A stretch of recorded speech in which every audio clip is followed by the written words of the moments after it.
All right. Welcome, everyone, to the Shitlord Preachers podcast. This is episode 42, also known as the answer to the universe, life, and everything. Oh, you screw that up, Amos. It's life, the universe, and everything. Douglas Adams is turning in his grave. crap. But yeah, welcome everyone to the show today. I'm joined today by my co-host Brook Potter, who is in the UK.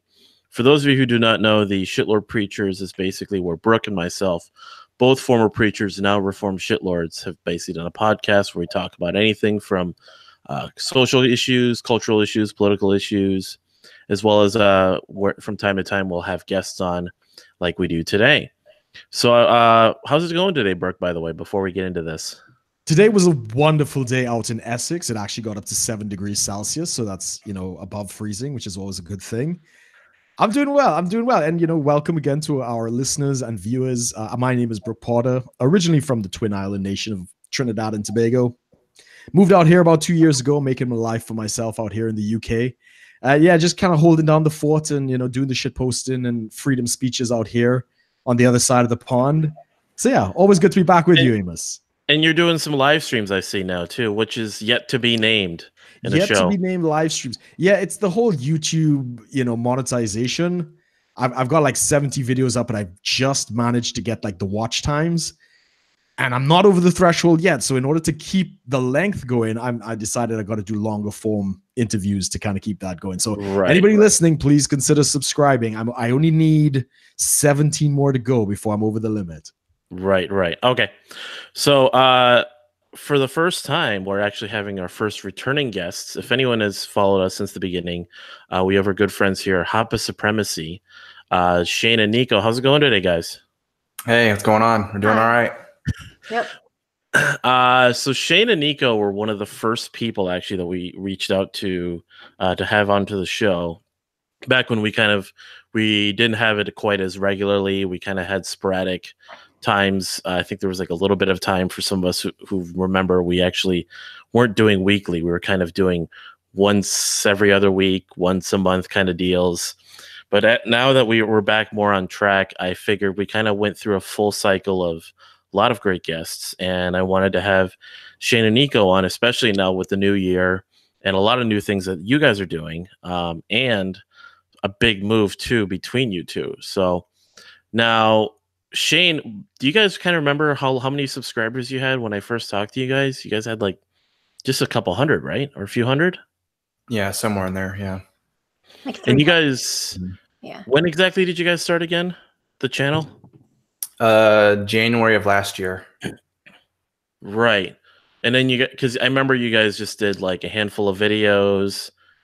Now, the first big one, I think I've asked you guys this last time, but just for everyone to refresh their memory, what was the first video that really like took off on the channel, that really got you guys the subscribers? Or at least the views too? Views? It was the Aziz Ansari one because we made a clickbait title and pissed everyone off. What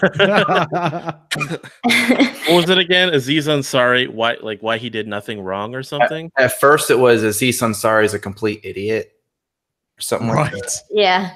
And then if you watch the video, we're like, oh, he did nothing wrong. Mm-hmm. But nobody watched the video and they're just downvoted it. But we got a lot of views. And then yeah. Is it still getting views nowadays though? Is it still getting views nowadays? Like, is it still people still watching it, or?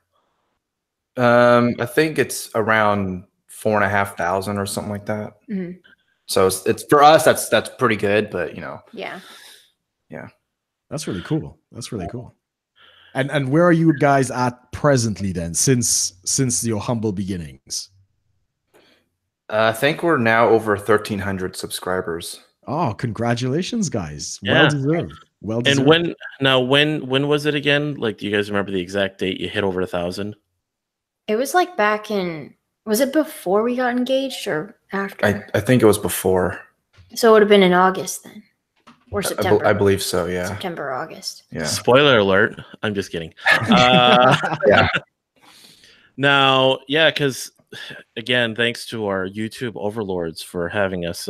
We have to approach 1,000 before. Was it 1,000 subscribers, 4,000 watch hours? Is that right? Mm-hmm. Mm-hmm. Yeah, and before you can monetize anything. And even after that, you guys were saying, not to get into dollar amounts, but it still wasn't really making that much of a difference, even though you guys are monetized, right? Yeah, not really. Did you guys have? I'm guessing that the YouTube probably went through all your videos to see if anything was monetizable. Yeah. And did they? I'm guessing with the nature of you guys' political views, they don't monetize too many of those. Actually, a majority of them are monetized, and It's probably because we're a small channel, though. If they were to watch some of the videos that we have, they'd be like, "Well, you said a no word, so we're gonna have to demonetize this." mm-hmm. Yeah, What? exactly. I think you're okay with. Oh, go ahead, Brooke. No, I was gonna say I think you're okay with some profanity in the YouTube. I think they say as long as it's not in the beginning, like in the first 10 minutes or 5 minutes, depending on the length, you're okay. You're allowed to swear a little bit. But actually, it's the Hapa thing is actually working in your favor, right? Because cis white males are like the public enemy number one, right? So everybody's targeting PewDiePie and his ilk. Right. Mm-hmm. So you might actually have an advantage in that scenario because Asians are running YouTube, right? I mean, some of the biggest stars. So that might actually be working in your favor. Well, we're half white, so I don't know how that's Yeah, it's a gray area, is it? You gotta let us know how it goes. Now, go ahead, Nico. I was just gonna say, if you watch some of Tim Pool's videos, though, he talks about he knows certain words that trigger videos being demonetized, and some of them are really normal words. Like I can't even say them here because you're probably monetizing this, right? So, No. Wait, can you monetize? No, you're good. You're good. Well, they can, then they can. But, Oh, well, if you get say monetized, whatever. this video will be demonetized after they. Yeah, but it makes the iTunes more interesting. Don't worry about it. We'll make it up in the back end. Oh, okay. You can't say the word assault because that will get you demonetized. Really? Okay. Yeah. So there's a lot of things that you can't say, actually. mm-hmm. Did y'all do a lot of YouTube research and like what works, what doesn't work, how to name things, anything like that?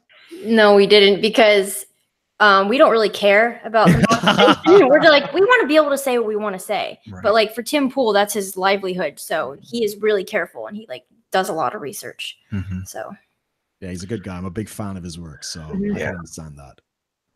Yeah, I think so for like our monetization, like I'm kind of looking at our videos and seeing which ones are monetized. So we did 2 Kavanaugh videos.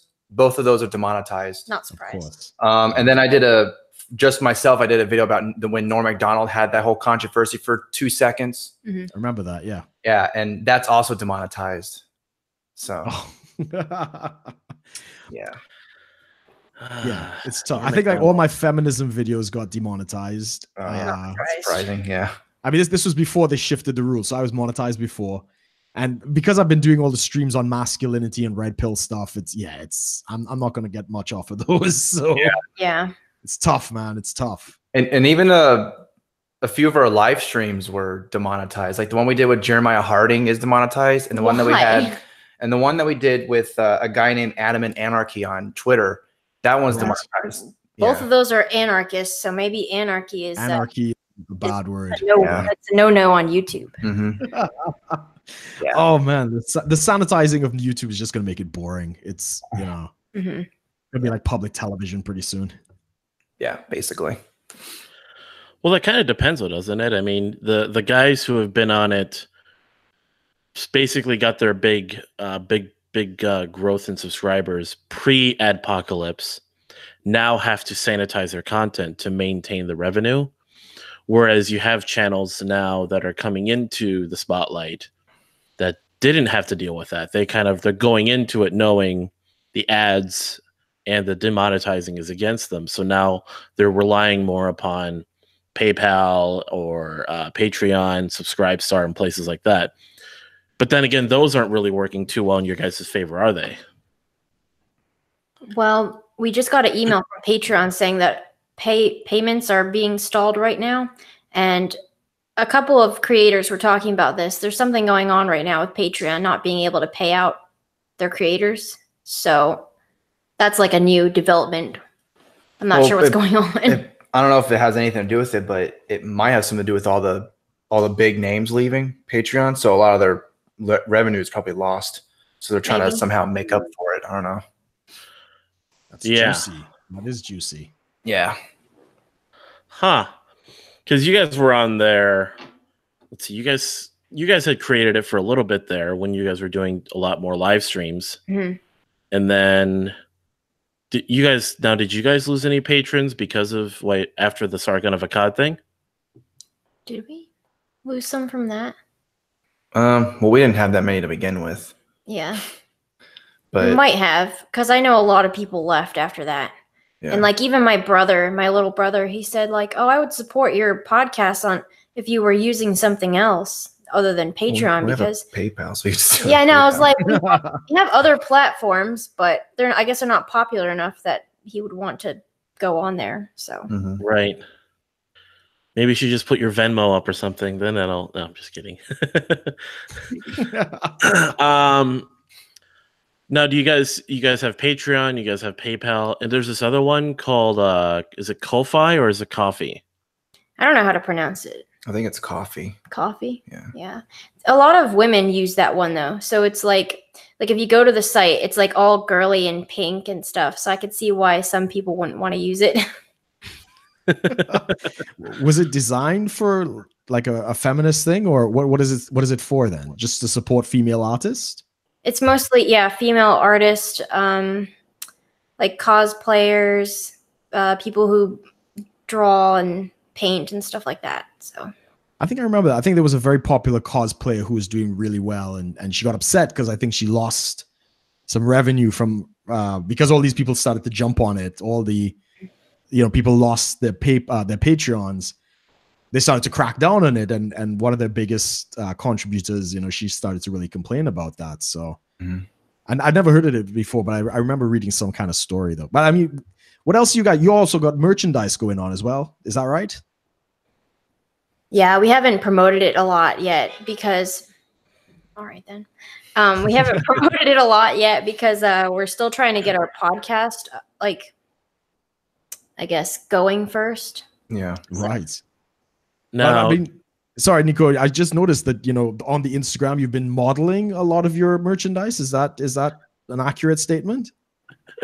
Well, we've been just promoting our libertarian country stuff mostly, Right? Because we are ambassadors of that company. So how come Shane isn't doing as much modeling? He's too tall. He does a lot too. We haven't gotten outside though because it's cold now. Cold. I hate winter. Absolutely hate winter. Cold, right? Cold. Cold. Below 50. Right. Because did you guys hear what happened up here this last week? You mean like -30 or something like that? -60 wind chill. And that's why I don't live up there. Yeah, it was bad. So that is in Fahrenheit for our listeners, by the way. Yeah, way too cold. Under 50, that's like, yeah, because yesterday here in Minnesota it got above 35, and I was just wearing a t-shirt, and a fleece, and I was sweating. So you Minnesotans, man, living up there in Heartland, it's not right. It's not right. My blood gets too thick during the winter. But now, are you guys looking into doing Subscribestar at all then for the podcast or just your videos? Wasn't there a thing going on with Subscribestar though, where something happened? Oh yeah, PayPal discontinued with them, but they got that resolved though, from what I heard. Oh, okay. So I don't know, that kind of, like when I heard that news, and I was like, because at first we were thinking about switching to that, but then when we heard about that, then we're like, well, is that really reliable then? Yeah, they just had to create and find their own, like a new payment processing system. There are ways. I mean, there should be ways people can get payment processors to help them out without like a big name. So like PayPal didn't want to, I think.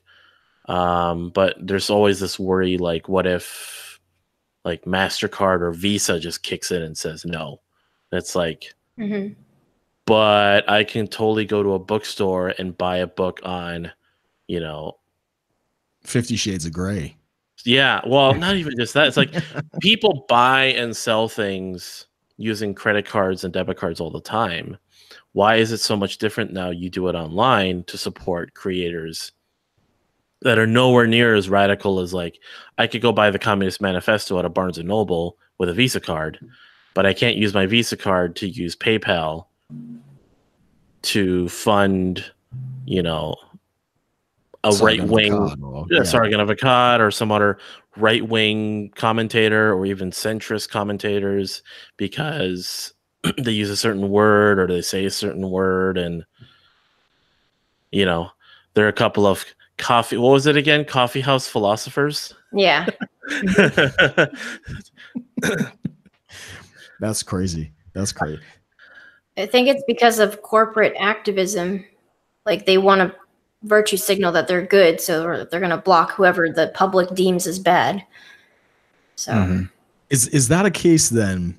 Because we're all libertarians at this table, so it's usually a case of they're a private company, let them do what they want. Do you think this, the moves by Google and Twitter and all these things, do you think they warrant some kind of government intervention, like to enforce free speech or regulate like utilities? Well, I mean, if you let them do what they want, then I think stuff like this is going to happen. But when you really think about it, Google isn't a private company anymore. It's a public entity because pretty much everybody uses it now. Yeah. And like with Twitter, Jack Dorsey just went on that interview with Joe Rogan and basically said that they get a lot of funding from the government. So they're already like, really intertwined with the government. So. So what do you think that should lead to? Some kind of legislation?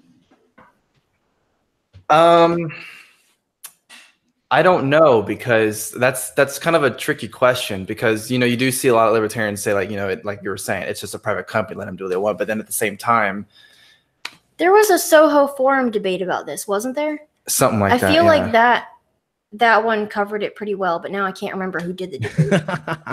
I'll have to find it. It's a touchy subject. I mean, Amos and I have gone back and forth on this a little bit, and I think, for me, I think the only thing that's probably viable is to treat them as publishing companies, right? Similar to like the New York Times and these types of things. So if they say something that's liable or they cause damages, you can now sue them for damages. But right now, they're content providers or basically platforms. They have no responsibility. They take no responsibility for what people put on it. Thereby, if they remove your content, it's like, well, that's not really our problem. There's no recourse. So I think by trying to treat them more like media houses, if you are actually damaged, like your funding from YouTube gets cut, you have the right to sue. I think that might possibly balance this out a bit. Well, I think they have the right to ostracize who they want and don't want on their platform, because if they, and obviously there's a political thing here, because obviously it's mostly right. I don't know hardly of any left-wing people who've been banned or whatever off these platforms. There's been a lot of Facebook groups that were taken down from left-wing activists who are anti-government, actually. Oh, okay. Yeah. Well, there you go. There's that. Ancoms. Yeah. But, if they want to ostracize them, then I guess either they can make a new page like some have, because like the Free Thought Project, they were, taken off, but they just made a new one or whatever recently. And I believe they're still up there as of this video. But what about the people who get suspended on Twitter for really small things, and then they're not allowed to create another account because they get banned for creating another account? Well, I think like some of the examples that that I'm sure you're thinking of, that I'm thinking of, some of those people like the red line is very like, I don't even understand, like, someone can get banned because they're saying that pedophilia shouldn't, we should talk about that or whatever. Well, yeah, they said they speak out against pedophilia. No, we know what you're talking about. Yeah, we better on against them, But someone can say, hey, those people are wearing hats we don't like, go cause violence, whatever. That's totally okay. Like, what's the, there has to be a straightforward, this is the red line, and if you cross it, then that's it. You know, not like, you know, speak out against pedophiles or whatever, and you get banned for that. Well, and the it other doesn't thing make that any was sense. dumb, a bit of Brit, she's got a huge YouTube channel. She was banned from Twitter permanently for posting an NPC meme on her alt account, but both of her accounts got banned. And yeah, that and the the code, learn the code. Like that's another thing to be banned of. Like, how is that even considered bad? Like, I don't understand. It's targeted harassment.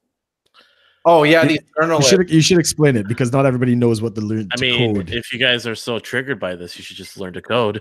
To the journalists. But yeah, tell the story. It's triggering because of just the reasoning as to why they're banning these people or whatever. It's like, you're okay. So these people that are, because they're getting a taste of their own medicine, basically, you know, these journalists, oh yeah, you don't deserve to have a platform, Alex Jones. And then they themselves are getting getting kicked out of BuzzFeed or whatever, or the Huffington Post opinion gets completely wiped out. And everyone's like, I need a job, please. It's like, well, now I know what it's like, I guess. I mean, I don't know what else to tell you. You know, maybe this will open your eyes a little bit. Probably not, but. Probably not. Yeah, obviously the memes, you know, it's just too much for these poor little snowflakes to handle. You know, they can't take it. Yeah. But I don't know. The thing I find ironic is they say that it's cruel and like inhumane to laugh at people losing their jobs, but like 2 weeks ago they were calling for teachers and parents to lose their jobs over the Covington kids story. And then when there's evidence to contradict their point, they're doubling down on it anyway. So I don't know. I mean, I was going to bring that up about, you know, the Twitter response to what was what guy's name? Nick Sandman? Nick Sandman and Nathan Phillips was the Native American guy. Yeah. I just watched Amos's video on this. I don't know if you saw it. I mean, it was lengthy, but it was very good analysis. And the blue check marks on Twitter went nuts, basically calling for violence. And I think Tim Pool, again, he was kind of like, I'm done with this. You know, this is ridiculous. The double standard is just, it's so glaring. And nobody knows what the hell is going on. Well, you know, the celebrities too, like Michael Rappaport. That, I mean, oh yeah, his video was his Twitter video, 2 minutes of calling them, you know, cocksuckers, and, you know, talking about these kids need to worry about jacking off or something. I'm like, what? Like, it's like, this is getting really weird. This is weird. I guess because you're Hollywood, I guess you're allowed to talk about that, I suppose. But yeah, it didn't make any sense. And they're only talking about like a 10-second clip of something that happened for hours, and yet that's the whole story. I don't know. It's the story basically. Did you guys kind of look into the exact rundown of events? Like, did you guys watch that, by the way, that Today? So the Today show where they interviewed that kid. Yeah, and then that lady is getting death threats because how dare you have him give him a platform? It's so funny because both sides are mad because the people who support the kid are like, wow, you were so mean to him. Why would you ask him to apologize? And then the other side is like, why would you talk to her? Or why would she even talk to him? Because you're giving a bigot a platform. Exactly. He's a 16-year-old white supremacist Nazi, of course. Apparently. I mean, if he's a white supremacist and that's what we have to worry about, some scrawny little white kid, then I think we'll be okay. Like, you know, so one of the things I touched on in the video I did was basically, so you look at the video that they shot of him, you see him there with the hat and he's looking at the Native American guy. Like, the way they looked, doesn't he look so much different in the video versus the interview? He does, yeah. They make it look smaller. Yeah, it's a tactic, and I went into it like showing how in the video where he's talking to the Native American guy, he looks taller, he looks older, like he looks like 19 maybe. Mm-hmm. But then in the video, in the interview, he looks like 14, 13 when the kid's actually 16. The colors are a lot colder. He just looks smaller. He's not wearing the hat, just the angles and everything. But no, it was just funny, like how they like played like, oh, you know, we caught this big, monstrous, you know, white boy, and here he is, this little scrawny old kid, and we're gonna make him apologize. Like, what? Well, it was also funny too because when she was asking him, like, you know, do you feel like you should apologize, whatever, and he was like, well, in terms of just standing there, it's like he was just standing there. I guess I gotta apologize for standing there. It's and she admits, you know, well, don't you think there's something very aggressive about standing there? Yeah, it didn't make any sense. It's the whole thing was literally just like a parody, you know. It's the fucking Twilight Zone, man. It's just bullshit. Yeah, it was literally watching like an Onion art, you know, interview, like in real life. Yeah, you know, you're just standing there, and I know you're causing violence by just standing there. How do you feel about that? Well, I mean, well, didn't she like backtrack after that? A little bit, yeah. Yeah, because she realized how dumb that sounds. I mean, this is it. Like, I was showing that clip. Amos did the video, and I was showing it to my girlfriend. And in the UK, we didn't know anything about this. This is not news, you know, as big as it got in the US. More important things, but you know, like Brexit, you know, like yes, you know, the possibility of a constitutional crisis and the union falling apart. We're kind of busy, so.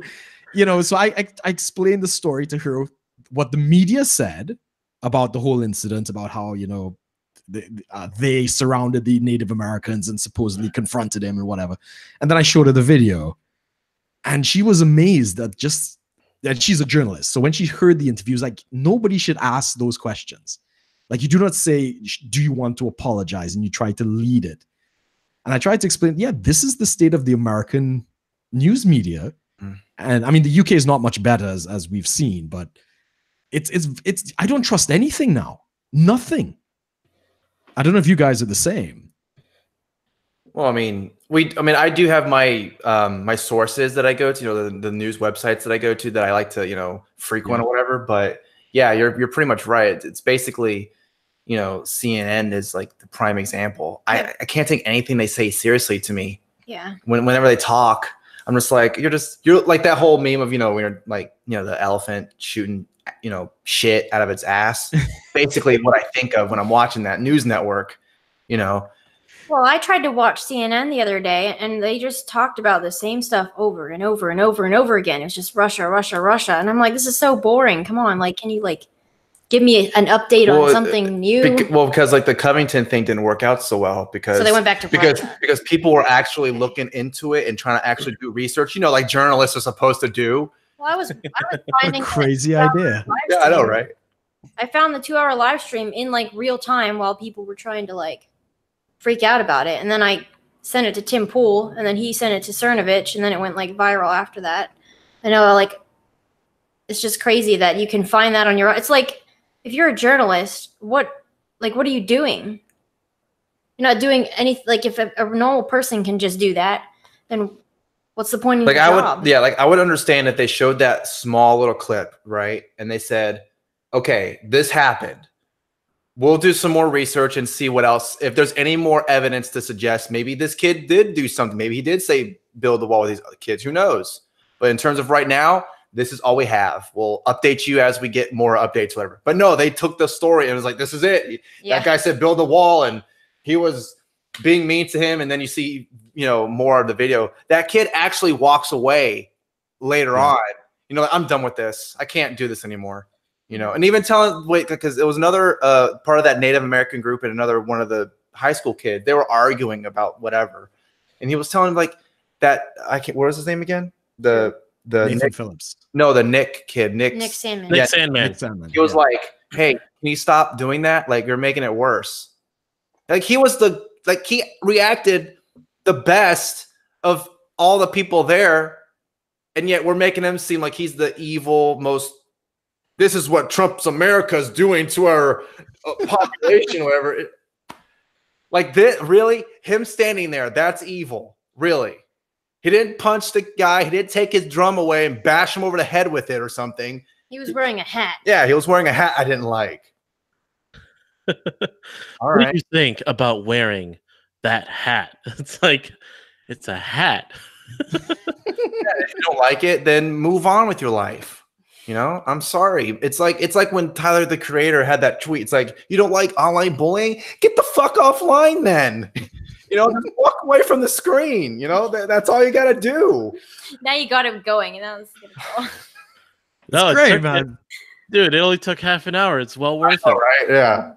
Um, What I can't do in Twitter form, I can do in video form. I know you're so quiet on Twitter, and I'm like, That's why you have more followers than me, because you're able to do that. That's why I'm just like yeah. Yesterday I was like so annoyed. Yeah.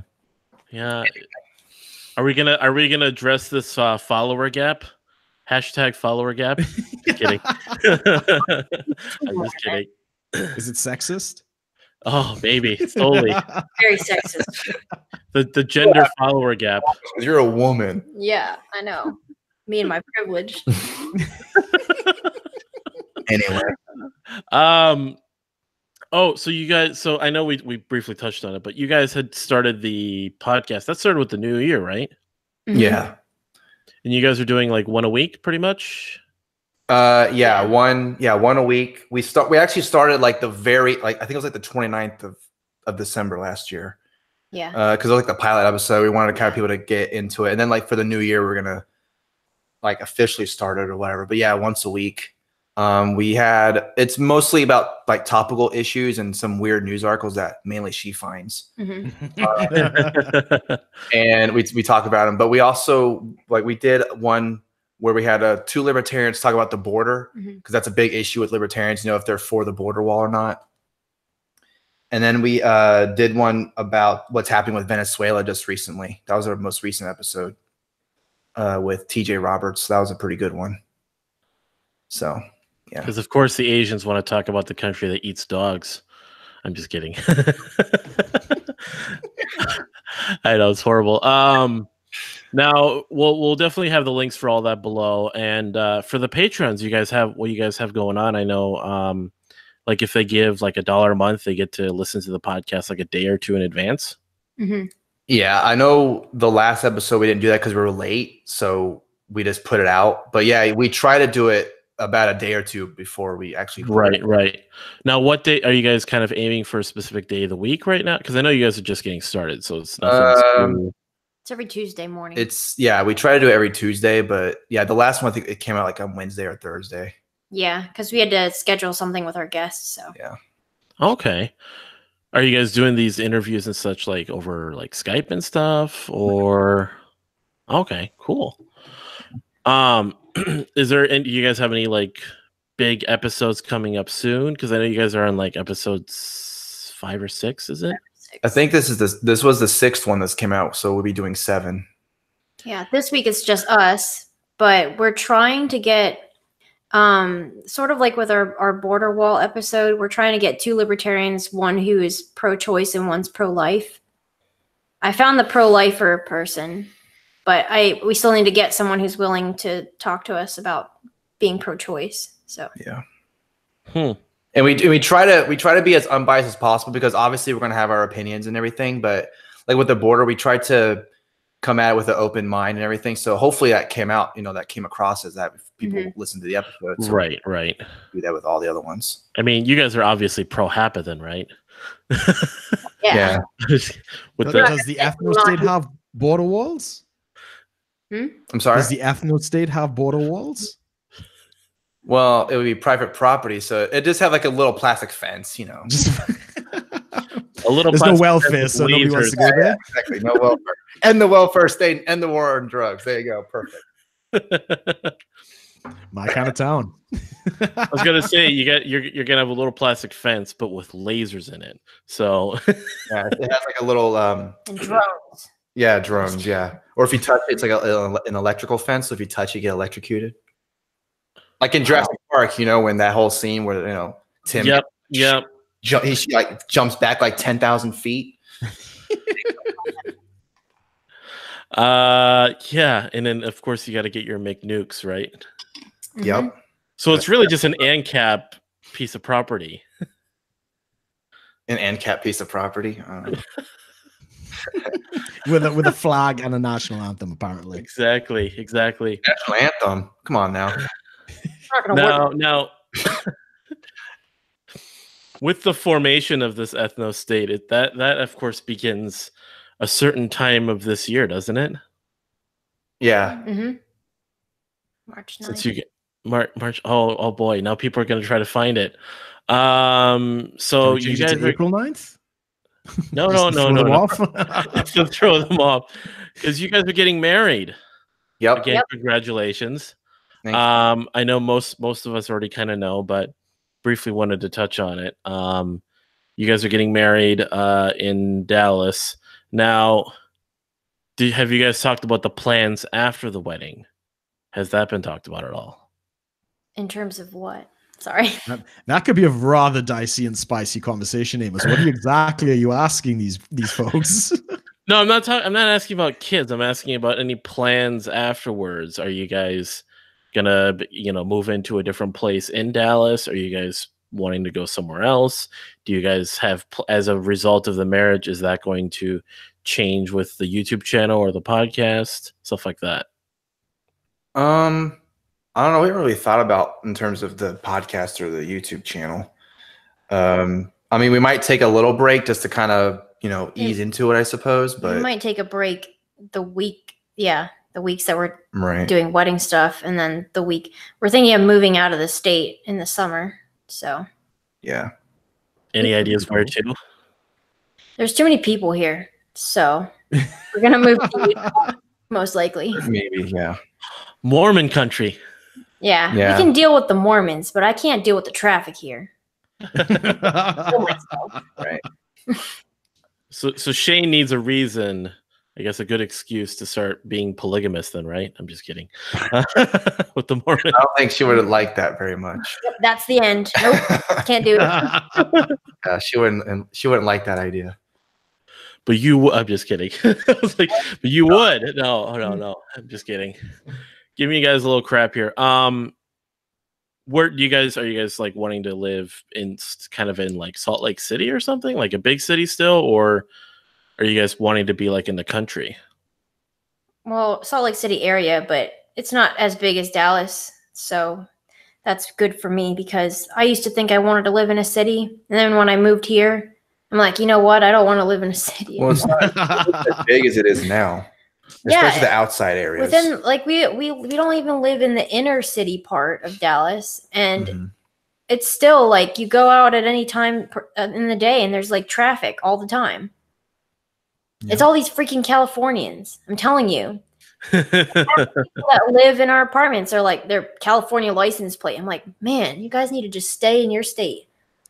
Well, how they're doing that, they're leaving because it's too expensive. So what they're going to do is they're just going to legislate everything that they hated or they left. They're going to take it to Texas. So thanks a lot. Trying to do, yeah.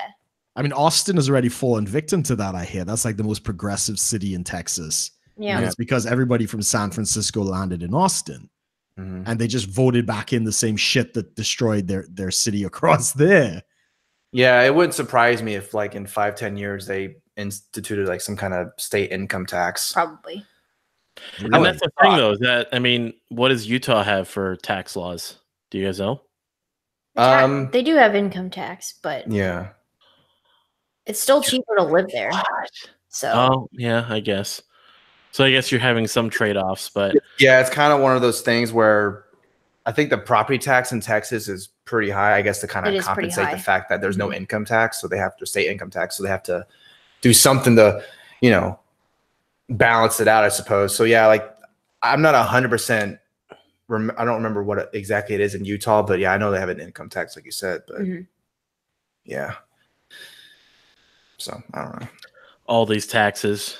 I know, right? It's a good thing though. People are getting their tax returns this year, right? Are they? They are actually. Yeah. we actually, I was going to see if you guys knew. So they are actually getting their taxes back this year. I know the left is still trying to push very much the idea that you're not getting your tax returns, but as a result, so they had to.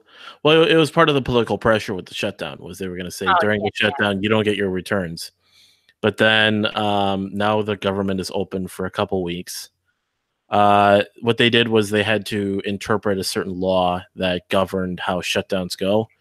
And through some interpretation, they found out, oh, wait, the IRS could still get some money. So the IRS got the money just in time to process tax returns. So you still get your money. It's funny. It's it's a refund, but you don't get it all back. It's really a partial refund. And it's also just a partial government shutdown. So, you're still buying stuff. You still get taxed. You still get money taken out of your paycheck. Oh, yeah, but government shutdown, yeah. Were you all affected by the government shutdown at all in any kind of capacity? Not really. No. Not really or not at all? Well, I mean, I see like different coffee shops and stuff around us being like, if you're a government worker, you can get free coffee. Yeah, they were able to get all this free stuff. I'm like, damn, maybe I should be a government worker. Shit, that sounds great. Just for the coffee. That'd be awesome. But I mean, this is what, like, Amos and I were talking about this, that the government shutdown was so ineffective in terms of impact. Like, nobody really cared. Nothing really, happened in terms of, oh my God, we can't function as a nation. Well, the only people that actually cared, I'm sorry to interrupt, but the only people that cared was because I have Facebook friends who I guess apparently one of them worked in the government or something. So he was complaining all the time. Almost every Facebook post I see of his is like him complaining about something Trump did or something, whatever. Yeah. He's like, man, I'm not going to get paid because Trump needs to get this damn shutdown to, I'm just like, I'm sorry. I don't feel sorry for you. It's like when Dave Smith said, I'm part of the problem. I don't feel sorry for government workers. I'm sorry. I just don't. I really don't care. Someone got mad at me for saying that. Yeah. They're like, wow, you are so like, you're dehumanizing government workers. I'm like, you can get another job. It's not the same thing. Well, many of them can't because they actually don't have any skills. So, okay, I mean, that's why they're working. Yeah. And how dare you, man? How dare you? So I actually on my Facebook, I had someone who I knew who worked for the government, and he was going on and on and on. Right after the shutdown, he said, I was so happy for the shutdown. Like, what? He goes, yeah, I had 30 days of paid vacation. So he did get back pay. I was like, what? He goes, yeah. He goes, I was just hanging out, getting paid to, I mean, he straight up was saying, I was getting paid to get shit face, doing all sorts of whatnot. And I'm not going to go too much in depth, but he was just openly admitting to the fact that I got paid the whole time, and I was like having the time of my life to do whatever I want. I mean, that's what I thought before. Like whenever we had shutdowns in other administrations, they always said that they got back pay. So I assumed that. Yeah, but it's Trump, so it's gonna be worse this time. Oh, okay. You want that damn border wall money, so it's worse, Well, you heard the news articles that came out about the national parks, not just the ones saying that they weren't being cleaned up, but they said like, oh, it's the shutdown's fault that people fall off cliffs now. Like, how is that related to this? Yeah, someone committed suicide at a national park. Oh, it's the government's fault. Thanks. Yeah, because the Rangers would have, talked them down. Jumping. Well, then when the shutdown happened Him. during the Obama administration, weren't like they were completely closed, right? Yeah. But in the Trump administration's shutdown, they were still able to go to the national parks for free, basically, weren't they? Mm-hmm. Yeah. They were able to just walk in or whatever. And they were cleaning them too. Yeah. Volunteers were cleaning them. A lot of libertarians too. Yeah. But we just don't mention that they're libertarian. Just talk, the Libertarian Party of whichever state. Just call them some random strangers or whatever. Yeah. I mean, the instructions that came down from the Obama shutdown was to cause as much pain as possible. Right. So Obama's instructions were like, fuck it up. Because they wanted little crying kids in the scouts and oh, I can't see the Washington Monument. I came all this way. And, they wanted crying babies and kids and stuff to try and put pressure on the Republicans to get it back open. Obviously, Trump didn't play it quite the same. Well, he's not a politician, so he obviously doesn't know the game like Obama was a politician. But right. Mm-hmm. That's why nobody noticed, apart from the government employees, which Shane is absolutely right about. Everybody life just went on. And that's the big fear of government shutdowns is the longer it goes on, you realize how little you really need of the government. Do you think he played it because the whole like 3-week temporary opening of the government, do you think that was the right move for him, or do you think it was a win for the Democrats, or how do you think about that whole situation? I don't know enough about it. I'm not sure. I'll have to actually see what happens after the 3 weeks. But I know he's got the State of the Union coming back on, so he's gonna trounce on the Democrats on that. So that might be a political win for him. And it's also the launch of his 2020 campaign. It's basically starting at this point. So he might be thinking a little more long term. And I don't know, he might find some way to get that funding for the wall. So until it actually see what happens in that time, I don't know if he's won or lost this. I know how the Democrats are spinning it, but I'm waiting to see. Oh yeah, President Pelosi. Yeah. It's about time somebody put that woman out to pasture. You know, she's getting up there, man. It's like one of those. Would you rather have Hillary Clinton or Nancy Pelosi as your president? Oh, like, I guess I'd rather just drink cyanide or rat poison. I mean, which one? I might actually move to Canada if those are my choices. Like literally, yeah, right. I'll take Trudeau. Yeah. I mean, the whole thing with that is, crap. I lost my train of thought there. With the shutdown, I mean, I was actually, what was it? The TSA. So you guys have you guys known anyone that had to travel during the shutdown? Other than people on Twitter now.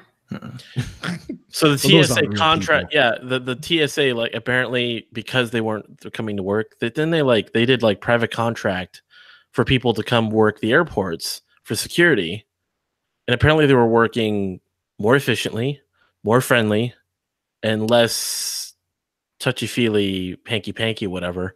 All about that, don't you?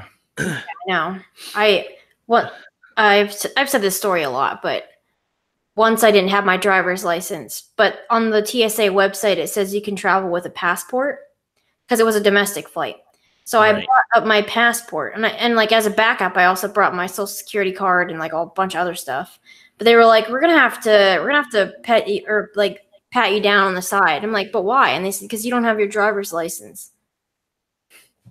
Okay. Not even following their own guidelines on the damn website. Yeah, and I said, but on the website it says, and they're like, we know what it says, but we have to pat you down. I'm like, okay, fine. Or I see how it is. Yeah. Well, the lady too, I remember the lady was saying that, you know, right? So was it a lady or a guy that pat you down? It was a lady, and she was apologizing the whole time. She's like, I don't know why we have to do this, but we have to do it. But it was like okay. the whole thing, like, you know, they touch you everywhere. It's uncomfortable. It was a Me Too moment then. Yeah. That was my Me Too moment. But can a woman Me Too another woman? Is that okay in the rules? Her too? Her too. Yeah. Well, I assume if it's something unwanted, then that should be considered, right? Mm-hmm. But under the rules, though, like it's always Me Tooing guys. A woman Me Too's a guy. It's not a woman Me Tooing another woman or a guy Me Tooing a woman. It's usually les goals, but that's another story.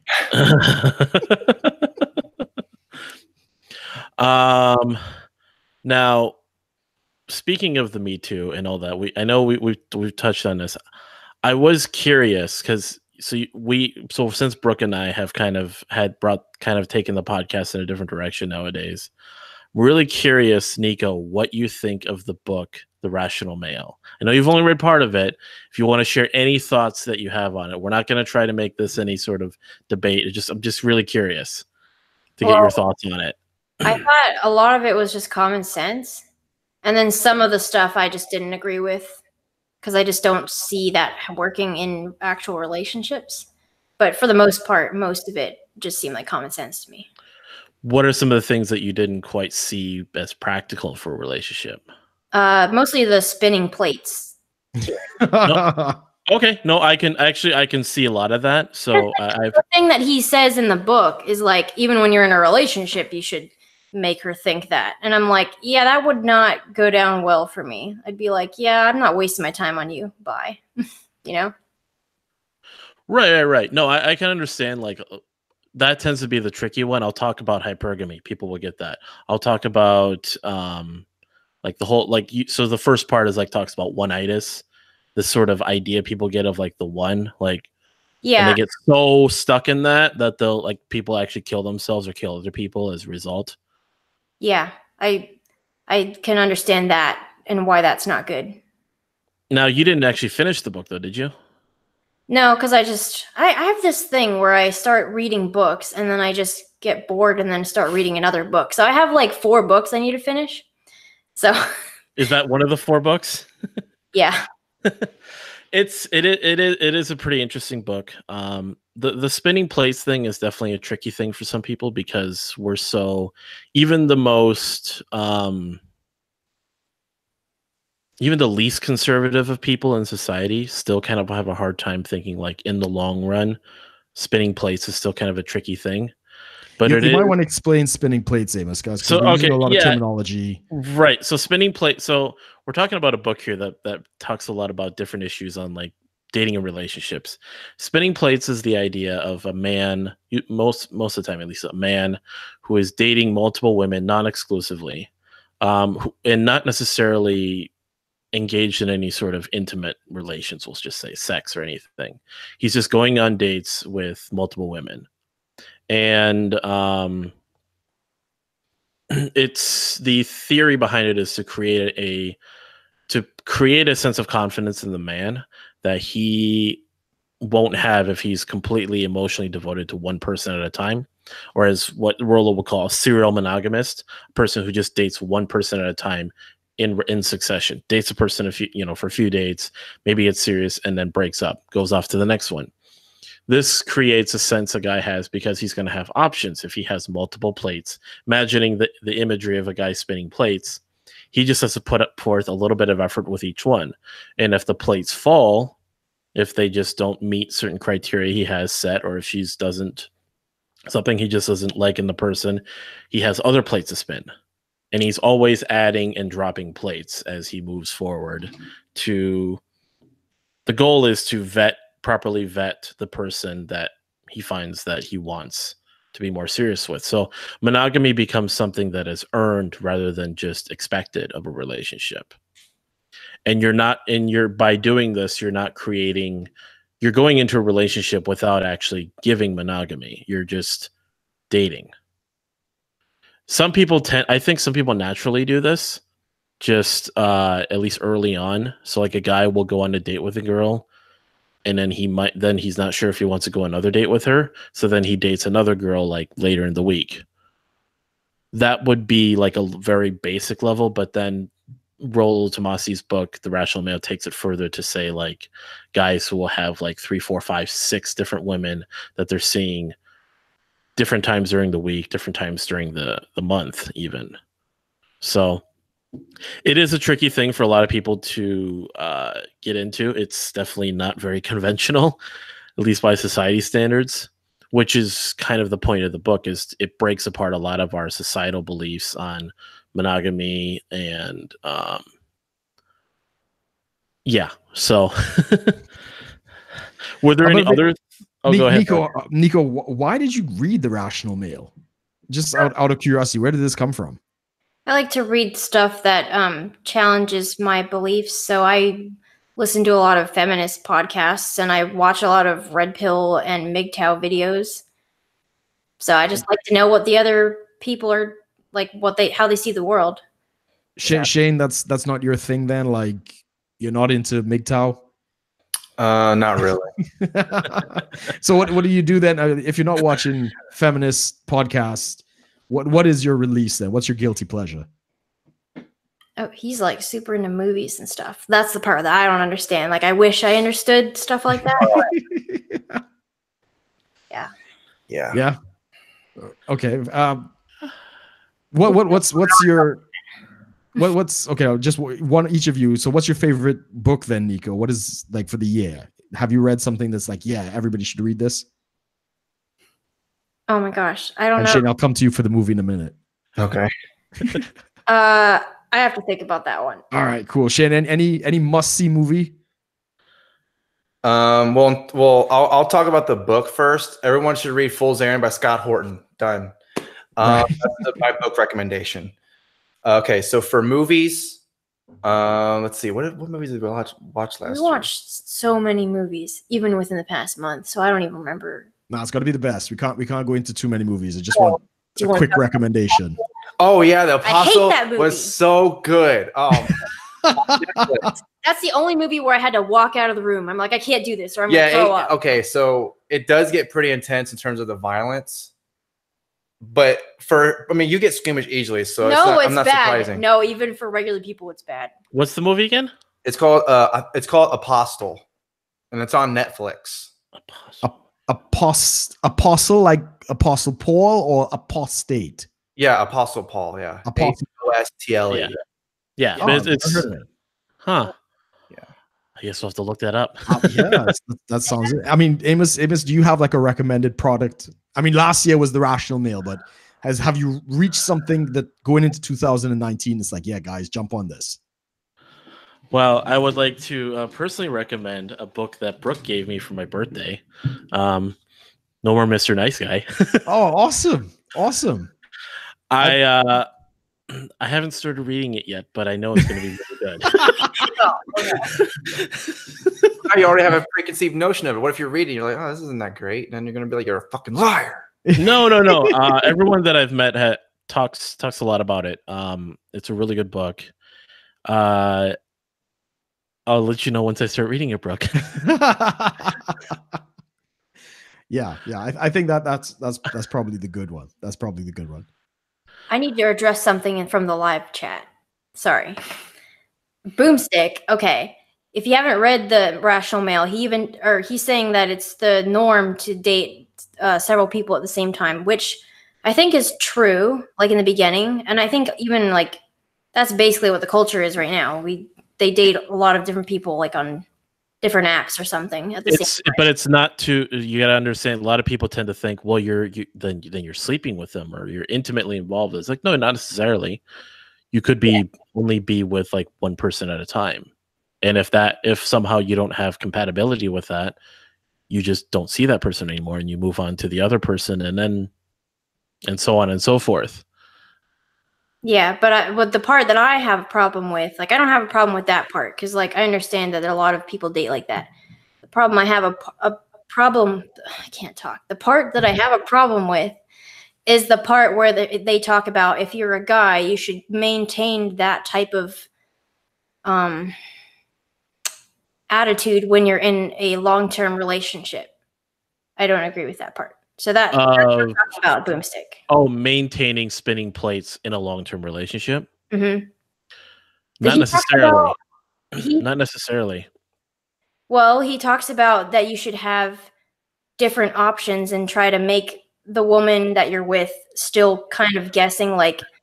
No. Kind of So like that's saying that if you were to leave that person, you'd still have options. That's sort of. So that's not necessarily like. You're not absolutely hinting like I could ditch you. It's the confidence and the security you have in who you are as a man, as a manly man. We'll just say a masculine, attractive man should project like people want what they can't have, right? We tend to understand people want what they can't have. So if you're with someone and you know that there's such a attractive person, such a successful person that can totally just be with someone else, but they choose to be with you, that is a level of tension that can maintain a relationship, that can help, because it's if I know, like, I mean, there's, people get married and then they get fat. How many couples have you known that like just get married and either the guy gets fat or the woman gets fat or both of them get fat? Yeah, no, that's a different story though, because in the book, but that's one aspect of something where people are basically in a position now where, okay, I'm not as attractive, I'm not as good looking, I'm not as available to other people, that once you are now stuck there, then you don't have to then there's like familiarity and comfort kind of sets in, and the relationship really fails at that point. Yeah, I agree with that. That's bad. And actually, I had a huge Twitter thing yesterday because I said that women get so offended when I say stuff like maybe you should take your husband's consideration of how you look or any decision really into consideration when you're making those decisions. Like, for example, if you're married and you're going to shave your head, maybe you should, find out if your husband is okay with that first. But a lot of people were saying, "Oh no, that's terrible. You're an individual. You can do whatever you want," and he's just going to have to deal with it. And I think that's like the wrong type of attitude to take when you're in a long-term. Yeah, you do. There is consideration. So, in an LTR, when you're in a long-term relationship, at that point, it is with someone who has, like I said, earned the monogamous relationship. Now, there's someone that is worth your time to actually devote to. So, a lot of these guys that I follow, who are red pill guys, who are in long-term relationships, some of them are even married. One of the considerations they have to put in when considering, okay, am I going to actually put in time to be with this person, investing into a long-term relationship? Are they actually worth not cheating on? Like, even so, Rollo Tomasi, but it is like when you're a guy who is in a position now, so this is, years down the road, you've dated so many different women, non-exclusively, spinning so many plates, you find someone you choose to want to like settle down, kind of have a real relationship with. That is a consideration you have to make. Is like, okay, and like, I mean, Rollo Tomasi said in a live stream once, he said, when I was choosing my wife, which he's been faithful to for 22 years, he says, I had to consider, do I really like being with this person? Do I really like living with them? Do I really want to have a kid with them? Do I really, really like having sex with them that that I'm not going to go try to find it somewhere else? Well, yeah, that's normal. But people don't really consider that, though. They just think, we get married. Hey, now I'm just going to marry the first person I date. Some people do. Some people only date for marriage, and some people don't consider real sexual attraction and compatibility when going into a marriage. They just think, I really love this person. They ride out that honeymoon phase feeling all the way into the ground until they're both fat, unattractive, unsuccessful, and depressed, and won't divorce because the kids or something. Just congratulations on the engagement again, guys. It's really great. I'm sorry. This is not directed to you guys in any capacity. No.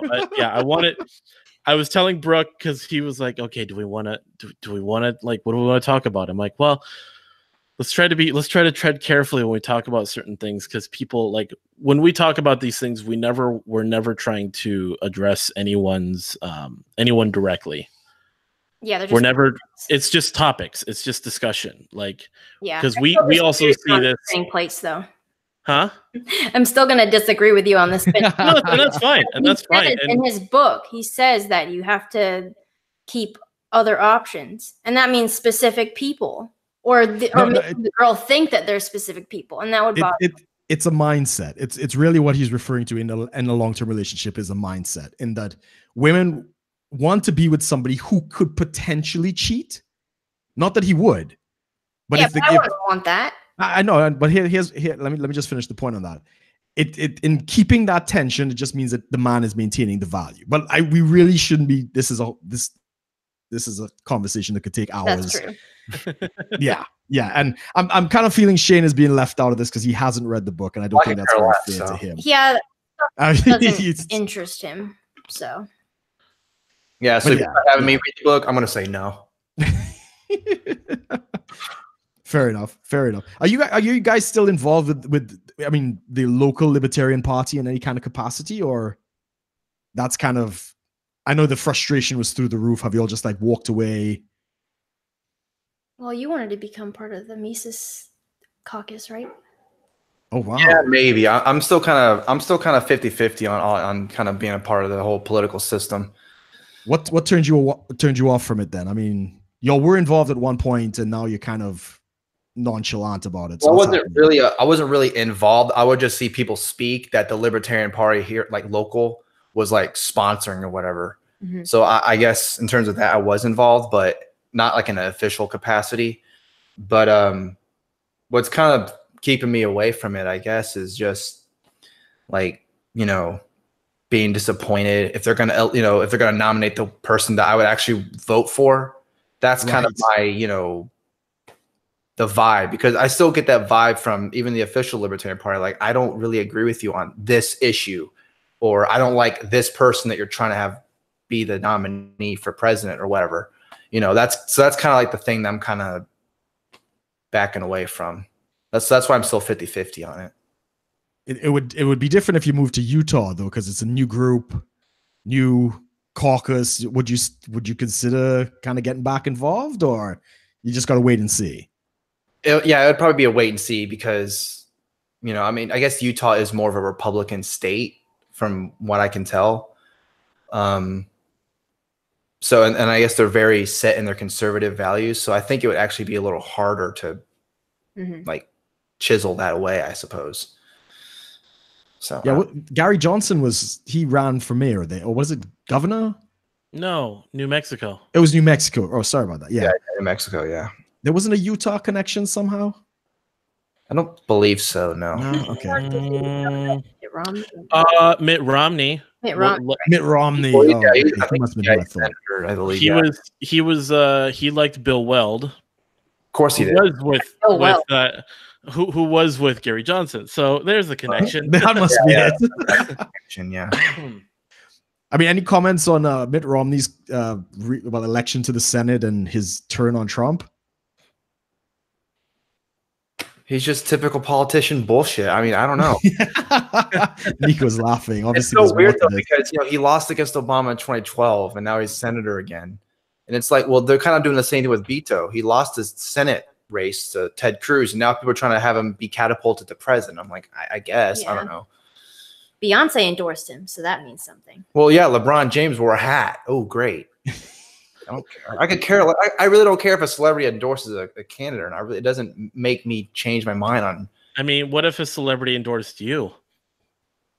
Well, that's a different story. You know? Then it'd be real. Then it really counts. Just kidding.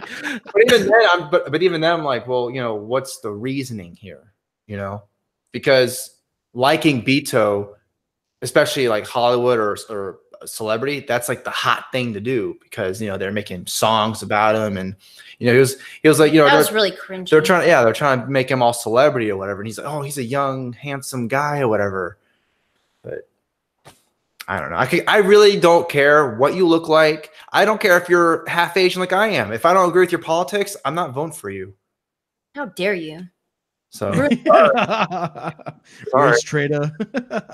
Exactly.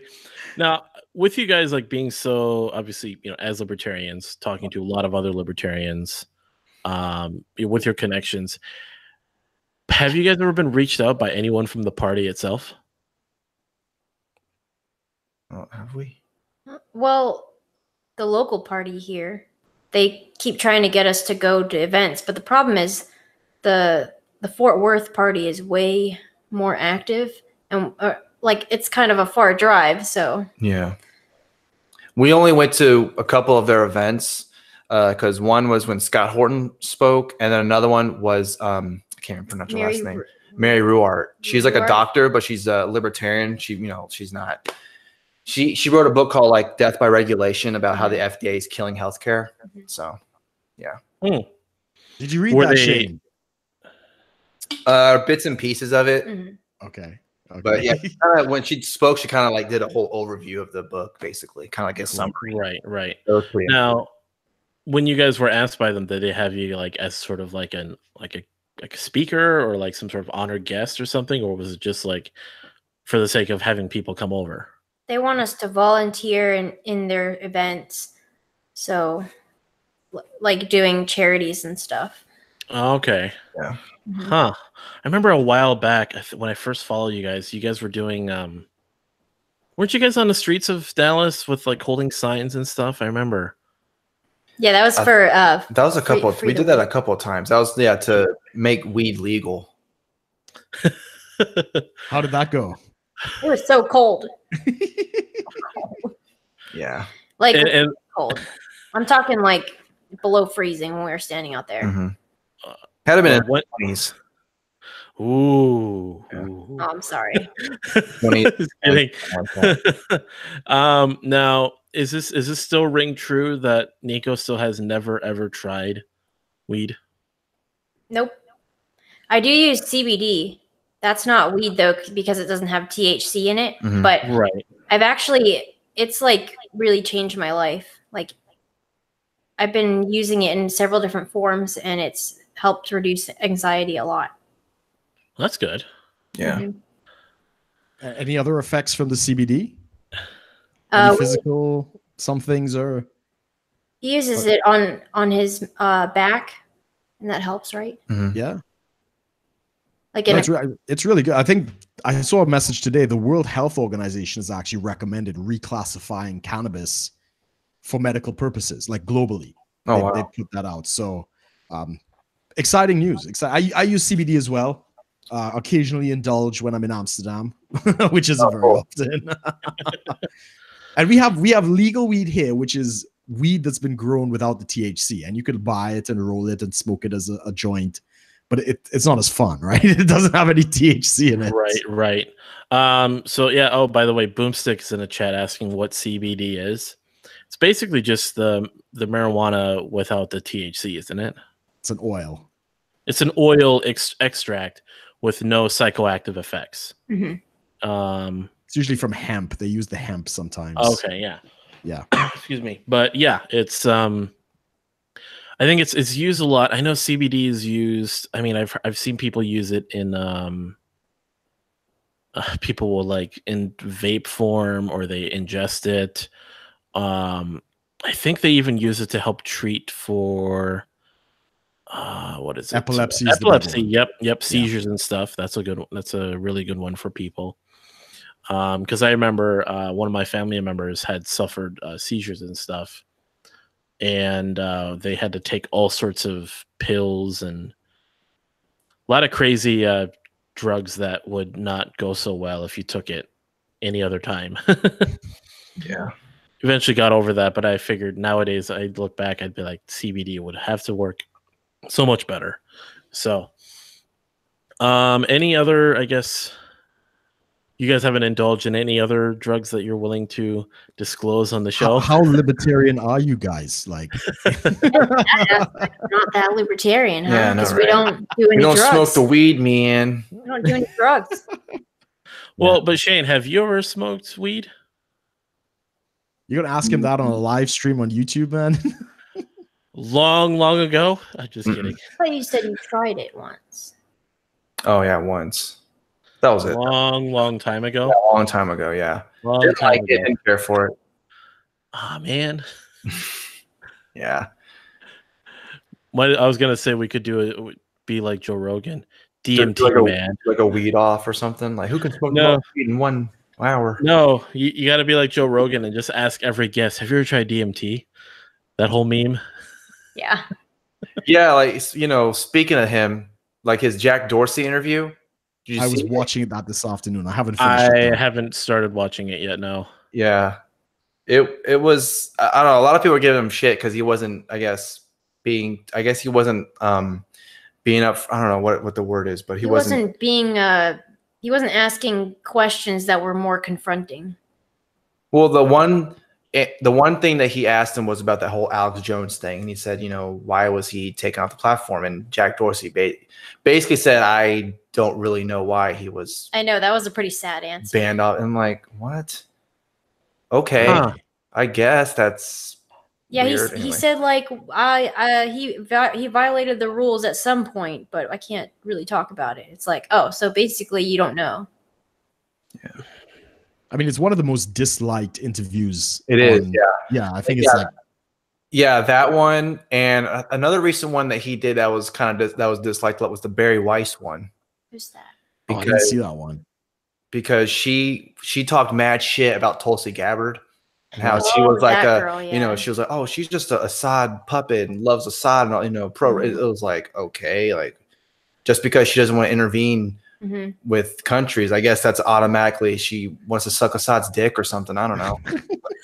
I mean, if Trump is trying to withdraw from Afghanistan, that's obviously a bad thing because Orange Man bad, right? Yeah. Yeah, the Krasenstein brothers will tell you that. Oh, man, the Senate did another rebuke of Trump. He wants to take troops out of Afghanistan and Syria, but they said no. Win again for us. What? It's like, what kind of take is that? So you'd rather stay in war and have our soldiers die for no reason? Well, that whole tweet, that tweet basically proved to obviously people are going to think that already, but it proved that it's just they hate Trump. So yeah, whatever he does, even if he cures cancer. Yeah, exactly. They would be the first people to tweet out if he actually did cure cancer. Oh, I guess now the medical people are going to lose jobs now because cancer's cured. Thanks a lot, Orange Man, you fucking asshole. So much for bringing jobs back to America. Yeah, another broken promise, you know. I mean, the insanity around Trump I've never seen anything like this. Right? I've been watching the politics longer than probably anybody here. Probably. And I mean, I saw it with Reagan and stuff like that. I must have been about 10. I didn't understand what the hell was going on. But I've never seen the insanity, especially on like CNN and stuff like that, just making shit up. It's unreal. It's absolutely unreal. Yeah. And I guess that's why they're dying, right? The legacy media is definitely on the way out. And like your channel and other channels that are doing the commentary and doing, the opinion stuff, we're all growing. Mm-hmm. So I think that says it all. And that's why part of me kind of just wants him to win again, because you thought it was bad the first time he won. Just he wins the second time. Do you think he's going to win 2020? I think it depends on who the Democrats nominate, because everybody's running for president. Yeah, everybody's running. Like, because I did a little poll or whatever to say like who you think would have the best chance of winning the nomination, and Kamala Harris like squeaked out a little bit to win. I think if Kamala Harris, and it's really interesting to see how she's being prepped up, because CNN had like a town hall with her. They're not really saying anything negative about her, even though there are some stuff that is a legit issue with her. But they're not really talking about that. But with like Tulsi Gabbard, they're shitting on her. Like, they said that she's a Russian puppet, and I'm like, what is this? Like Trump 2.0? NBC News said that, yeah. But if it was like her or Elizabeth Warren, or like if Joe Biden did decide to run, I mean, Donald Trump would have a field day with him. Yes. Saying like, you need to stop touching kids, man. Come on. All those bills of him. I mean, and then and then Elizabeth Warren too, calling her Pocahontas. That'd be great. What about Cory Booker? Oh yeah, Cory Booker. I don't know about him though, because I don't know. Angry Black man. A wild card for me. Yeah, we'll see. We'll see what happens. But because Kamala Harris has that, like, she's black and a woman. Correct. So just that alone would have people vote for her, which is, again, that's stupid to vote for someone just because they look like whatever. But she's not a lesbian though. Not yet. Give it time. If it'll give her a boost in the polls, believe me, it'll come out just before election day. I mean, what about Bernie Sanders though? Are we burned from the burn? Really, it's I don't know why he would run again the way that they dealt with him the first time. Like legit, like actual legit collusion to get him away and have Hillary Clinton be the nominee, but he's going to run again? Like, really? I mean, he could be like I was going to say he could be like a Ruth Bader Ginsburg of the White House. Like, maybe dead, maybe there. We don't know. Oh, come on, man. Really, Amos? We're going to go down that road? Are they building the animatronic lookalike for public appearances now? Exactly. But what if Hillary runs again? Do you think that's a possibility, guys? That would be great. I hope she wins. That would be I hope epic. she runs again. That woman has such an ego and such such a power grab that, because they keep tossing around, oh, she's going to run, or oh, she's not considering a run. I'm just like, just hurry up with an answer already, because we have it's like when the Republicans had like 16 candidates against, to whoever was going to run, and then Democrats only had like 5 or something. But it was really only 2. It was really Hillary and Bernie. That was basically it, but yeah. If she ran, I think it would be phenomenal. Yeah. That would be a winning streak for losses, I think. Like 4 attempts, right? Mm-hmm. Yeah. Lose against Obama. Yeah, she gave it up for Obama twice. Yeah. Yeah. And then she lost to Trump. Yeah. Yeah. One more for the road, man. Let's bring it home. Hey, she beat the Buffalo Bills of going up, running for president. Lose 4 straight, I guess.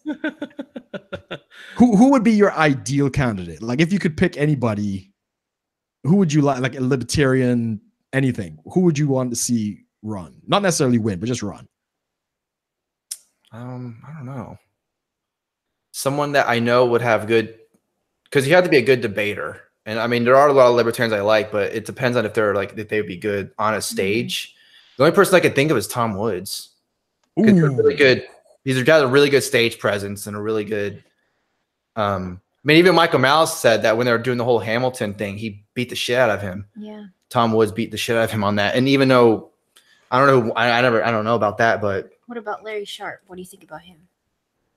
I think in terms of establishment, I think he'd probably be the best, I suppose, because he is libertarian, but he has a lot of Pragmatic ideas. He has a lot of pragmatic ideas. Even some things that I think a lot of libertarians probably don't like that about him because he's not anarchist enough or too statist. Yeah, too statist or whatever. But I think in terms of that, he'd be okay. But yeah, I'd probably go with Tom Woods. I would guess, but I know he wouldn't do it because he says multiple times he's not going to run at all. But I would like to see him run. That'd be cool. I think he's probably the best in terms of the debate and presenting the arguments. I'm a big fan of his work with Mises and his podcast and the Contra Krugman and stuff. Yeah, good choice. Good choice. I agree with you. Yeah. Yeah, Sharp would be fun though. It was disappointing what happened in New York. I thought he would have had a better showing. Yeah, I think the main thing he did was just, I guess, have the Libertarian Party be like an official party on the ballot. But other than that, yeah, his whole thing was because kind of looking back on it now, because I mean, we even had him on for a live stream, which was really cool. But even looking back on it, what is he going to say? No, I have absolutely zero chance of winning this. Although some people probably would say that was probably maybe would have been a better choice for him to say, I have no chance. I'm just here to kind of throw a bomb into it, not literally, obviously, but throw a bomb into the whole establishment. But I mean, he was right. The Republican had zero chance of winning, yet people thought, oh no, he's going to win. It's like, really? Yeah. But that guy Cuomo, though. Destroying this. Oh, yeah. Doubling down big time. Oh, man. I can't believe that happened. What about if Cuomo decided to run for president? Not saying if you guys would support him, but just thoughts on him. Because do you guys think Larry Sharp was onto something when he said that Cuomo was obviously preparing for a presidential bid? It wouldn't surprise me if he did run.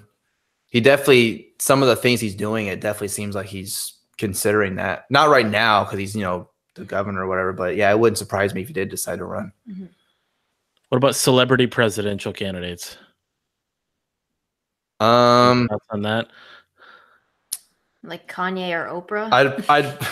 The Rock, though. What about The Rock? Yeah. His slogan would be great, right?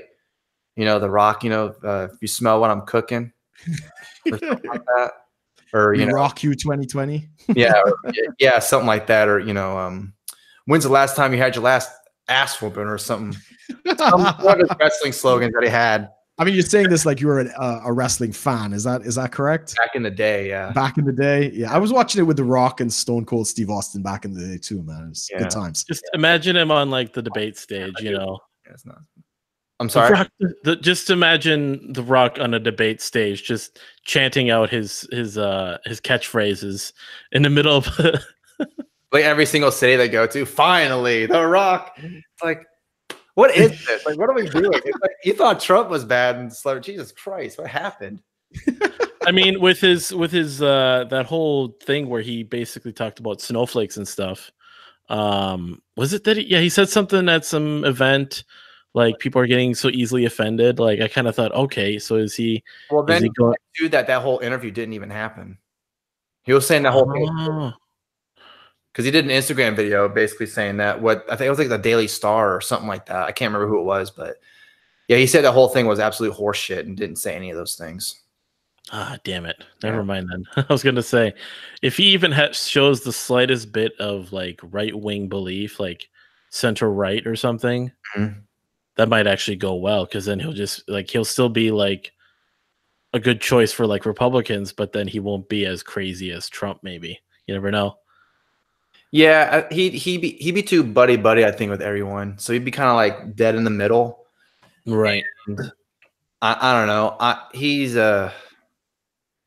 Yeah. I mean, if he did run, it'd be fun, but I don't know. Just approaching the Congress like, we're going to build a wall. And they're like, no, we're not going to build a wall. He'll flex his muscles. We're going to build a wall. Yeah. They're going to wrestle to come into our country. Exactly. No, they're going to build a ring at the border for all immigrants to come there. Hey, they got some great Mexican wrestlers, man. They might actually stand a chance. Yeah, maybe. Rey Mysterio. We'll build a ring. We'll build a wrestling ring at the border, and whoever wins in that will pay for it. Yeah. Anything else you wanted to add, Brooke? We're kind of coming up on our time here. No, I mean, this is. I mean, I've always wanted. The U.S. politics thing is always fascinating to me. So, Shane, what was your view on Trump's wall? Is there going to be a wall, or do you think there should be a wall? Okay, so first, do I think there's going to be a wall? If he wins a second term, maybe, but first term, I don't see it happening. Yeah, not at this point. Do you think there should be a wall? I don't think so, because I think all the problems would be solved if we just end the welfare state and end the war on drugs. Done. There you go. But before that, the most practical solution, if we cannot end welfare or the drug war, do we need a wall? Well, so if he did put a wall, then what's the next person who becomes president to just take it down? And no, I don't think there should be a wall. So there's the answer. No. Okay. So. Nico, care to chime in? What? Sorry, you talked at the same time. Do you think there should be a wall? I'm not really sure what I think about it, because when we did the wall episode on our podcast, we had both really good arguments on both sides. Like, the one argument is the cost of the wall would only be about what we spend in a week anyway. Right. So what's the difference? We should just build the wall because it will stop the illegal immigration problems, and then we can focus on fixing the immigration system after that. And then the other good point that was brought up by Jen the Libertarian is that it's a government project. So they say it's going to cost this much and it's going to take this amount of time, but how can we be sure? Because it always comes out costing more than what you think. Well, then you see like how they do construction on roads. True. And it takes, who knows how long.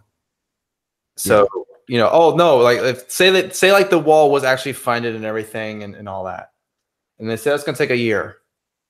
Okay, well, we'll see. And if it's not in a year, then how long is it going to take? Also, the maintenance of the wall is going to cost money. And but one other thing that they brought up was if we're going to make a wall, that might just be a Band-Aid, like putting a Band-Aid on the bigger issue of we need some reform in our immigration system. Yeah. And then the other person who we spoke with said, okay, that's a good point, but maybe we need to do something right now before we start addressing that. So I'm not really sure. Yeah. Do you think Trump will get his wall though? I don't know. It seems like the worst time to bring that up, because like he could have done it in the first 2 years, right? Of his, like when he had control of the was it the Congress and the Senate? The Senate, right? Yeah. Yeah. Why would he do it now? Like, why is he doing it now? It seems like it would be harder to do it now. Well, I think maybe he's doing it because he kind of wants to have both parties be a part of it. Said, oh, it's just a Republican issue. The Democrats can 100% be like, see, the Republicans did. We didn't do it because we didn't have the majority or whatever. But maybe he's trying to be like, a power move or something. I'm not really sure what his mindset is. Especially at the beginning of the new election season. Right. That's not going too well, though, is it? Well, and the whole, like, Mexico's going to pay for it. Like, at this point, I don't even... They're not going to pay for it. I mean, come on, really? I don't think anybody cares, really, though. I mean, those who support him, they knew that was just, a talking point. It was nobody really believed that anyway. I mean, and this is this is one of the main reasons that Trump became president or people voted for him was the whole immigration thing. So, I mean, he's got the support behind it. Even if I don't think there should be a wall, I mean, I don't know. Like she was saying, though, there are good arguments on both sides that I can listen to both of them and be like, okay, I understand where you're both coming from, even if I have my opinion that I don't think there should be one. But right, it's whatever. Could do the Larry Sharp wall. His idea about how you maintain public structures like that. That's a good point. Yeah. Have someone sponsor it. Yeah. Pepsi wall. Yeah, right. The Texaco wall or something. Oh yeah, some oil company. That's right. Yeah. I mean, there is a GoFundMe for the wall, isn't there? And they've raised like 20 million. Kind of dead. Yeah, Is it dead? That was proven to be a fake at the end, and they had to return all the money. Really? I heard. So I heard the guy was saying he figured it's not going to be. It was such a short-term viral thing, just like any other viral thing. You got all this hype and excitement for the first like month, and then it dropped. So then he said he was going to donate the money to a veterans charity or something. Oh, okay. Right. And then that's not happening. Possibly he might just pocket some of it still. So I mean, you get that much money. Gets it was a like little 20 million or something. Somewhere around there, and it's easy to just kind of lose track and decide, I'll just put it in my pocket. Like, now I'm a millionaire. Yeah, there you go. Yeah, I don't think people would be happy about that if he pocketed some of it. So, Well, you saw the other one, right? There was a counter GoFundMe ladders all over the wall. And then there was the $1,000, something like that. And then there was the robots that'll knock over the ladders. That was a GoFundMe. There was dig tunnels under the wall, escalators under the wall. Escalators under the wall? Over the wall. You're trying to go into America and you're like, all right, I'm about to go on this escalator, and that'd be funny though. That's just the visual of that would be hilarious. There's a line at the escalator at the wall, just yeah, but there's probably not a one on the other side, so it's like a long drop. No, the ladder's on the other side. You're on the top now, so good luck getting to the bottom. Yeah, where do you go from here? Where is your God now? Jeez, that would be funny. Well, we're up on our time here. Is there anything you guys wanted to add? Anything you guys wanted to touch on quick? Anything you want to touch on? Oh, I was just gonna ask you. No. No, I think we're fine for that. Yeah, I think we're good. Oh, look at you guys looking at each other, so cute. Yeah. Who knows? Maybe in 5 years we'll both be fat. Yeah. I don't care. We're married now. I don't care. I'll eat cake all I want. You don't even like cake. I know, but you know what I mean. Oh wait, I do want to say something. Sorry, I do want to say something. I gotta get to it because Boomstick apparently is like flooding the chat because it's all him because no one else. What's up, Boomstick? But he's talking about the 49ers and how when is Shane gonna bring back Kaepernick to the 49ers? He's not going back to the 49ers. He ain't gonna be in the NFL anytime soon. So there you go. But he's still gonna have that Nike deal and make lots of money. There you go. Because he's such a distraction now that no team wants to take that. So he could be a really talented player, and he is a talented player, but the distraction is so. I mean, that's what happened with Tebow. But Tebow is kind of different because I guess he didn't have as much of a talent, I suppose, in terms of like being an actual quarterback. But whatever. That's all I gotta say about that. Awesome. Well, I wanted to thank Shane and Nico from Hapa Supremacy to be coming onto the show today. Like I said, our first returning guest. It was really fun talking to you guys. Excited to see you guys at the wedding.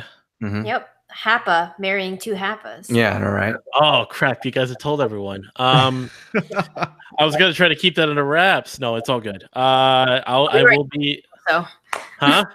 So we've already told other people, so I don't know how that was going to But officially announce it. It's such a I say, part of what I say in the wedding is actually you might as well buy a lottery ticket because it's two Hapas that met each other, which are rare, having their wedding done by another Hapa. I mean, geez. Make sure and buy a lottery ticket, man. Those are great odds. I know. Right? I like to calculate that. But I will be there at the wedding performing, as an official capacity as a preacher, not a shitlord. Although I can do both. You'll say the shit posting for the reception. Exactly. I'll get really, really shit. No, I'm just kidding. I'm not gonna get drunk. No, but yeah, thank you guys for coming on, for joining Brooke and myself on the show today. For anyone who wants to check out the show on iTunes, you can definitely do that. The links are all below. Check us out on iTunes. Check out our check out the other content we have, other episodes we've had on here, as well as if you guys do want to check out our Patreon and Subscribe Star, we do have those as well. Check us out next week on Sunday, same time, 11 o'clock. We're actually having another guest on, but we'll be announcing that later in the week. So thank you guys for coming on. Yeah, and we just want to plug our YouTube channel. Oh yeah, definitely. YouTube.com/C/Hapa Supremacy, and then of course our podcast, What's Happening. Get it? What's happening? And also if you want to support us and donate, you can go to our Patreon and PayPal and our coffee pages and all that other stuff, right? Yep. So that, and follow both of them on Twitter too. Yeah, on Twitter. Please. Yeah, we got to close the gap, the Twitter gap. So just go follow him. Yeah, follow me. Everyone, go follow Shane right now. Don't and unfollow. I'm just kidding. Anyway, equality. Exactly. Anyways, thanks for joining us today, guys. Thanks for all the viewers. Thanks to Boomstick for coming on and flooding the chat. We will see you all next week. Thanks for watching, guys. Bye.